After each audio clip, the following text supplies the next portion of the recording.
Bonjour, bonsoir à vous tous. Jean ou la voix au service de la parole.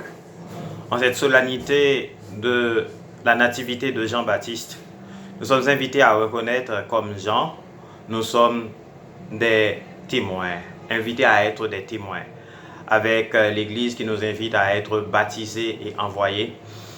Il faut puiser pour comprendre la vocation de Jean à travers ces trois cantiques que nous trouvons dans la liturgie des heures, à savoir le cantique de Zacharie, le Magnificat et le cantique de Siméon.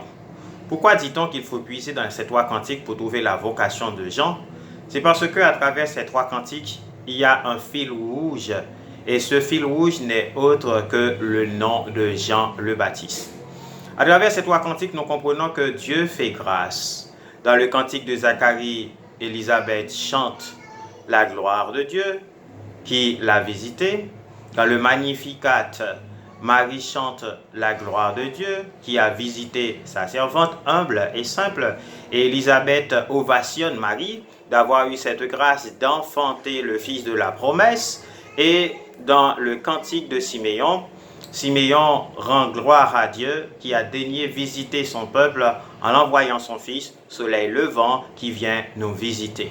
Et pour quel lien y a-t-il entre ces trois cantiques et le nom de Jean? Eh bien, dans l'un ou l'autre cas, il s'agit de Dieu qui fait grâce. Et le nom de Jean signifie Dieu fait grâce. On comprend pourquoi Élisabeth a été dans la joie lors de la visite de Marie.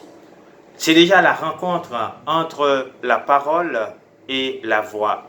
Jean, ou la voix au service de la parole, comme Jean, nous sommes invités à être voix. La voix porte la parole, mais la parole est plus forte, est plus grande que la voix. C'est ce que Jean a voulu signifier à l'endroit de Jésus en disant « C'est moi qui dois être baptisé par toi et non l'inverse ». Et Jésus a dit « Laisse faire pour le moment, pour pouvoir rayonner de la grandeur de mon Père ». À chaque fois que nous entreprenons un travail d'apostolat, un travail de mission, une prédication selon notre état de vie dans l'Église, même en qualité de celui qui a été récemment baptisé, eh bien, il peut témoigner du Seigneur. Comme Jean, en se reconnaissant, porte-parole, en se reconnaissant voix au service de la parole. Baptisé et envoyé pour rendre un témoignage. On se demandait lors de la naissance de Jean ce que serait cet enfant. Eh bien, le cantique de Zacharie précise la vocation de cet enfant. Et toi, petit enfant, tu seras appelé prophète du Très-Haut. Nul besoin de vous rappeler que par le baptême, nous sommes aussi appelés à être prêtres, prophètes et rois. La nativité de Jean-Baptiste en cette solennité nous titille à découvrir ce qui sommeille au fond de nous. Le témoin. Et surtout le témoin authentique. Ce témoin authentique doit témoigner de sa relation avec le Seigneur à travers sa foi.